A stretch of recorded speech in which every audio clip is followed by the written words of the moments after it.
A new language rule in Quebec is putting some students' futures at risk. International graduates are now required to pass a French language test to get a post-graduation work permit. Monica Collins Silva and her husband, who have built their lives and careers in Quebec, were denied the work permit after missing the required language score by 1 point. And now the family might be forced back to Mexico. Immigration lawyer Maxime Lapointe is joining us this morning. Good morning to you. Thanks for coming on the show. Good morning. Thank you. How common are cases like this, specifically in Quebec right now? Well, first of all, it's in the whole country. Okay? It's not a Quebec law.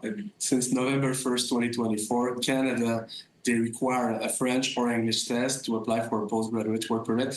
It's really frequent right now. People who finish school in April, they apply for the permit. It takes 6-7 months to get the permit.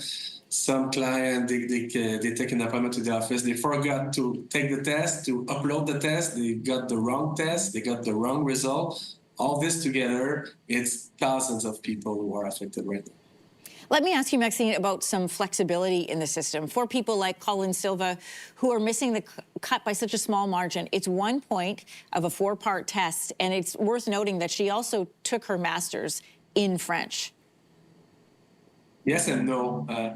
She should not have applied for the postgraduate work permit with that result. She should have taken another test. Okay, that's the real story.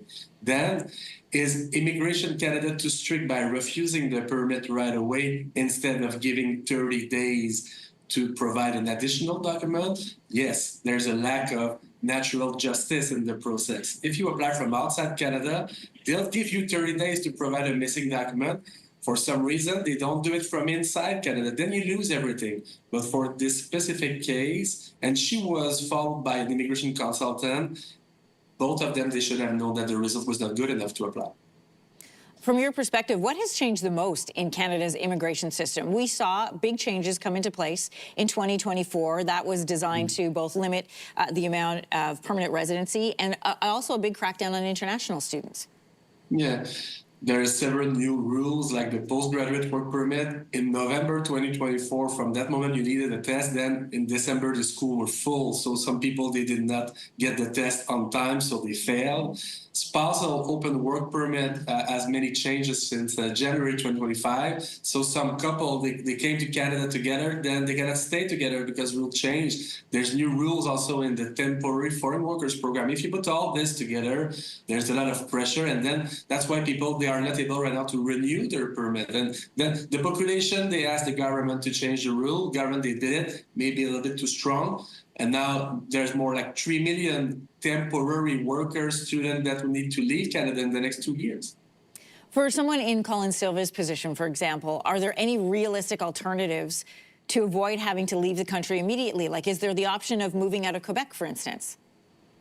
This would not change anything because it's not a Quebec issue. It's like federal program. But she would need to restore her status within 90 days. Because right now she has 2 options. Either she leaves and go back to Mexico, or she applied to restore her status and then pay the fee. But she needs the right test. And with what we see in the news, she doesn't want to take the test because she has nobody, because she cannot work. So honestly, I cannot accept that. She needs the right score, and she needs to restore her status within 90 days. Otherwise, she'll be illegal in Canada with the whole family. What message would you like to share with other international students who might be facing similar challenges? Respect the path, first of all. Some students, they change school down the road. They decide they have a study permit for university, as example, and then they make a vocational school. And the school said, yes, as long as you pay the fee. But now Quebec and Canada, they don't want this anymore. We cannot change the program. So try to finish the program. If you enroll to a program, make sure that it's eligible for a postgraduate work permit, because some programs now, they are not eligible anymore. There's many changes. Follow the news because it changed quickly. Contact a professional to make sure you can apply with the work, with the right permit. The good work permit in that situation could have been avoided, unfortunately. Maxime Lapointe, immigration lawyer, joining us from Quebec this morning. Thanks so much. Thank you. If you like that video, make sure to subscribe to the Your Morning YouTube feed, where you can find all kinds of new content posted every weekday morning.